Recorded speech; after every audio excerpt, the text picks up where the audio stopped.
Hello friends, आज हम non metal की केमिकल प्रॉपर्टी देखेंगे। मेरे प्रीवियस वीडियो में आपने मेटल की केमिकल प्रॉपर्टीज देखी। अब नॉन मेटल की केमिकल प्रॉपर्टी के बाद में इसका ऑब्जेक्टिव टाइप का आपको वीडियो बना के भेजूंगा। नॉन मेटल जिससे मेरे chemical property of non metal है ना, chemical properties of non metals. क्या होता है कि जैसे मैंने बताया कि अगर मेटल अपनी केमिकल प्रॉपर्टी शो करते हैं तो उसके पीछे रीजन क्या रहता है, या जो जैसा बिहेवियर शो करते हैं केमिकल प्रॉपर्टी में, तो उसके पीछे रीजन क्या रहता है कि मेटल अपने इलेक्ट्रॉनों को लॉस करके और वो पॉजिटिव आयन बनाते हैं, तभी वो केमिकल प्रॉपर्टी को शो करते हैं। ठीक उसी प्रकार से नॉन मेटल इलेक्ट्रॉनों को एब्जॉर्ब करके, इलेक्ट्रॉनों को गेन करके नेगेटिव आयन बनाते हैं, और नेगेटिव आयन के कारण यह अपनी केमिकल प्रॉपर्टी शो करते हैं, या केमिकल प्रॉपर्टी में जो अपना बिहेवियर शो करते हैं वो इलेक्ट्रॉनों को गेन करके और नेगेटिव आयन बना के करते हैं। अब इसमें कितनी तरीके की केमिकल प्रॉपर्टी देखेंगे, जैसे अपन ने मेटल में देखी वैसे इन सारी चीजों को मैं वापस इसी के साथ रिपीट कर दूंगा। जैसे नॉन मेटल रिएक्ट विद, तो रिएक्ट्स विद ऑक्सीजन, O2 कर देता हूं मैं। दूसरा रिएक्ट्स विद एसिड, और third reacts with hydrogen, reacts with salt, reacts with salt solution, और reacts with क्लोरीन। और एक और अपन देख लेते हैं, यहां पे कर देता हूं reacts with water, reacts with water. 1 2 3 4 5 और 6, इस तरीके से 6 इसकी केमिकल प्रॉपर्टी को अपन देखते हैं। मैं पहली केमिकल प्रॉपर्टी को एक्सप्लेन करने जा रहा हूं, आप चाहे तो इसका स्क्रीनशॉट ले लें, मैं इसको रब करने जा रहा हूं। Non metals reacts with oxygen को अपन पहले देखते हैं। अब थोड़ा इस पे ध्यान करिए, ये सल्फर है, इसको अपन ने ऑक्सीजन में यानी एयर में अपन ने इसको जलाया, क्या बनाएगा? सल्फर डाइऑक्साइड बनाएगा। और कई बार तो ऐसा होता है कि ये सल्फर डाइऑक्साइड फर्दर जल के ऑक्सीजन के साथ ये सल्फर, यहां 2 कर दूं तो ये हो जाएगा 4, और यहां करूं 6, तो ये हो जाएगा सल्फर ट्राइऑक्साइड बना देगा। सल्फर ट्राइऑक्साइड 6 ऑक्सीजन, और बैलेंस नहीं हो रहे तो ये 2 और 4 ऑक्सीजन, और यहां पर 3 4 और 2 6, तो सल्फर ट्राइऑक्साइड या सल्फर डाइऑक्साइड बन रहे हैं। ऐसे ही अगर हम कोयले को जलाएं, कोयला भी क्या है? नॉन मेटल है, इसको जलाते हैं अपन तो ये 2 चीजें बनाता है, कार्बन मोनोऑक्साइड और कार्बन डाइऑक्साइड। में या कार्बन डाइऑक्साइड लिख देता हूं। ऐसे ही अगर हम फास्फोरस के बारे में बात करें, ऑक्सीजन से रिएक्ट करेगा तो फास्फोरस ट्राइऑक्साइड बना देगा, या फास्फोरस पेंटाऑक्साइड बना देगा।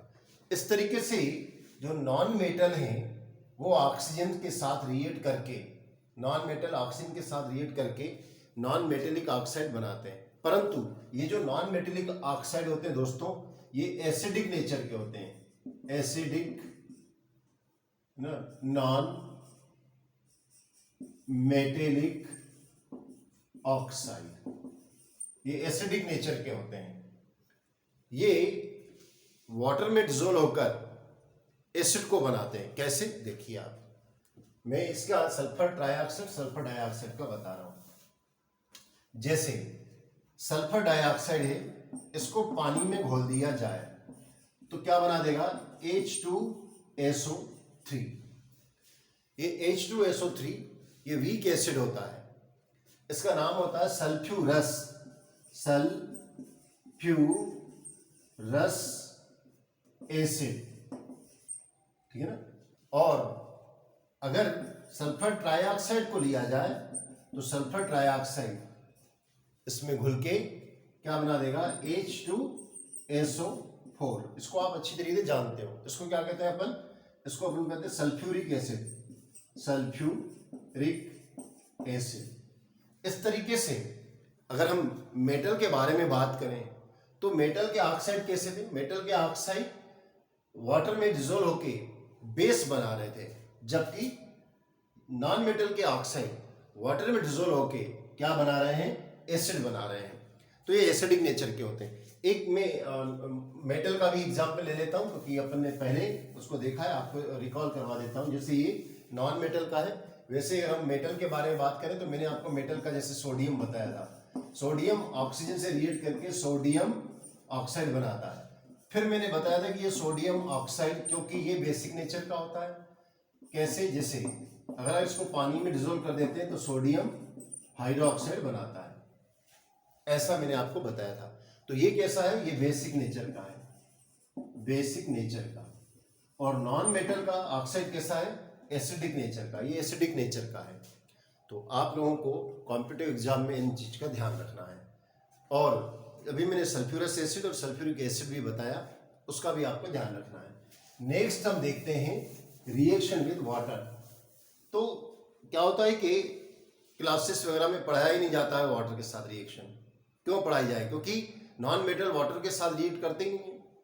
इसका एक एग्जाम्पल आप अपने डेली लाइफ में दे सकते हो। एक कोयले को उठाइए, पानी में डिजोल्व करिए, क्या वो डिजोल्व होगा, नहीं होगा। ग्रेफाइट की जो प्योर फॉर्म में अगर आप कार्बन के बारे में बात की जाए तो आप जिस पेंसिल से, HB पेंसिल से पेपर पे लिखते हो, उसके थोड़े से पीस को निकाल के वाटर में डालिए, क्या रिएक्ट करेगा, नहीं करेगा। तो वाटर के साथ हम क्या बताएंगे कि रिएक्शन विथ, सेकेंड पॉइंट है ये अपना, रिएक्शन विथ वाटर, H2 लिख देता हूं तो लिखेंगे generally non metals do not reacts with water के साथ रिएक्ट नहीं करते हैं। क्लियर। तो ये हमारा सेकेंड पॉइंट थी। थर्ड पॉइंट को देखते हैं। थर्ड पॉइंट थी हमारी रिएक्ट्स विथ सॉल्ट सॉल्यूशन। जैसे पहले मैं इसको आपको फिर रिकॉल करवा दूं तो ज्यादा अच्छा रहेगा। जैसे सॉल्ट सॉल्यूशन में मैंने कॉपर सल्फेट का सॉल्यूशन लिया था और इसमें मैंने जिंक डाल दिया था, आपको शायद ध्यान में आएगा।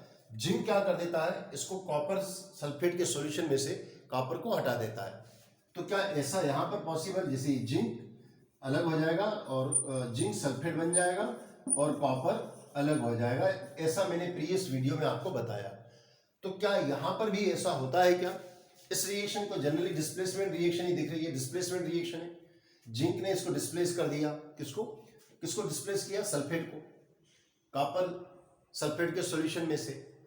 तो ये ऐसे ही क्या नॉन मेटल करेंगे। जैसे ये सल्फर है या कोई भी सॉल्यूशन ले लें, जैसे अपन मान लेते हैं कि H2SO4 है, अगर मैं इसमें Cl क्लोरीन गैस डालूं तो ऐसा कुछ होगा क्या?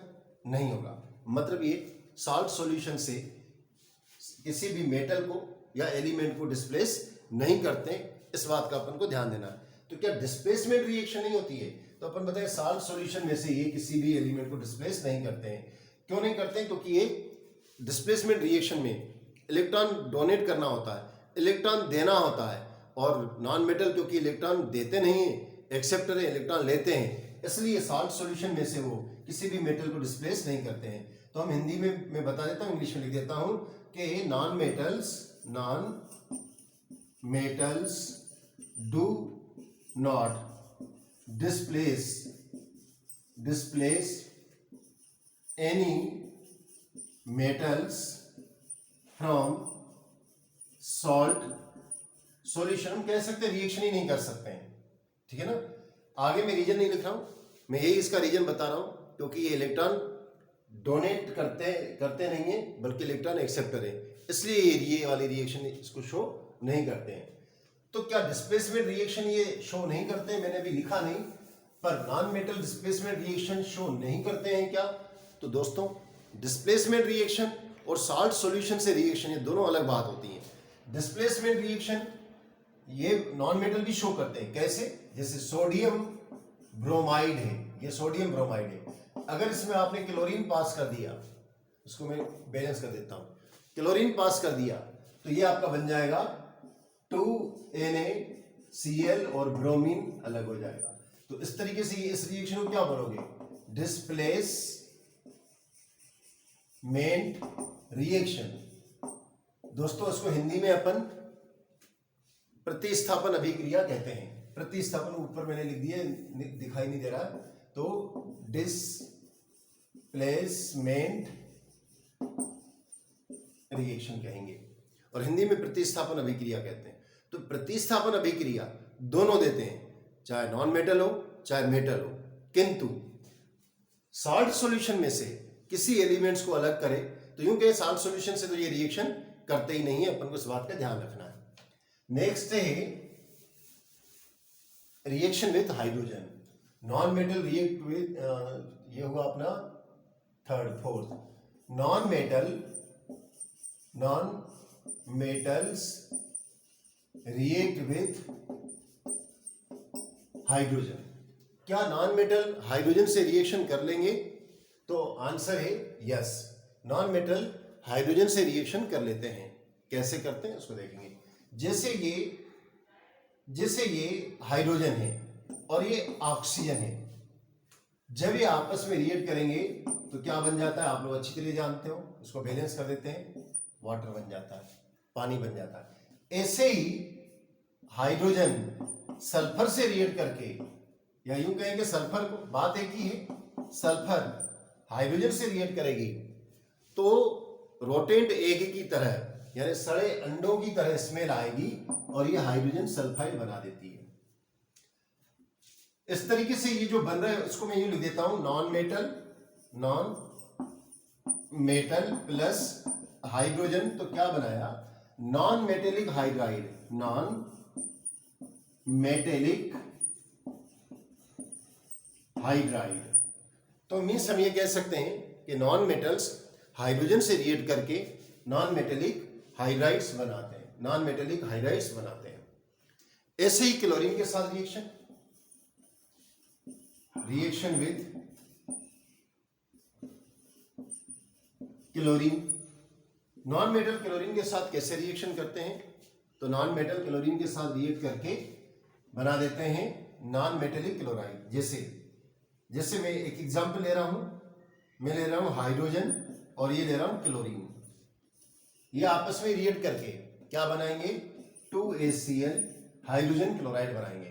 तो नॉन मेटल क्लोरीन से रिएक्ट करके नॉन मेटेलिक क्लोराइड बनाते हैं, जो कि कोवेलेंट नेचर की होती है। यह भी अगर याद रख सकते हो तो वर्ड याद रखिए, जो कि कोवेलेंट नेचर की होती है। इस तरीके से हमने इसकी नॉन मेटल की केमिकल प्रॉपर्टी को देखा। अब नॉन मेटल की केमिकल प्रॉपर्टी के साथ साथ छोटा सा मैं एक और टॉपिक को एक्सप्लेन कर देता हूं, वो है कोरोजन ऑफ मेटल। तो मैं बता चुका, कोरोजन ऑफ मेटल मैं आप लोगों को बता चुका हूं। अब मैं आपको बताता हूं रेंसिडिटी।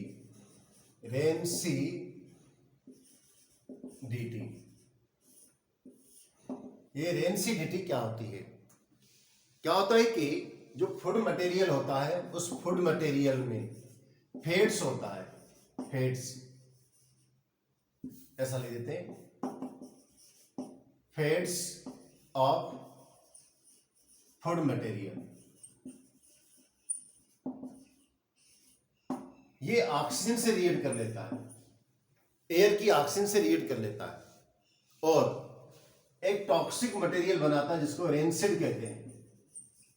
रेंसिड बताता है, जो कि टॉक्सिक होता है, टॉक्सिक यानी कि विषैला होता है। इसके होने पर क्या हो जाता है, फूड मटेरियल का टेस्ट चेंज हो जाता है और हमें वो बहुत बेकार लगने लगता है।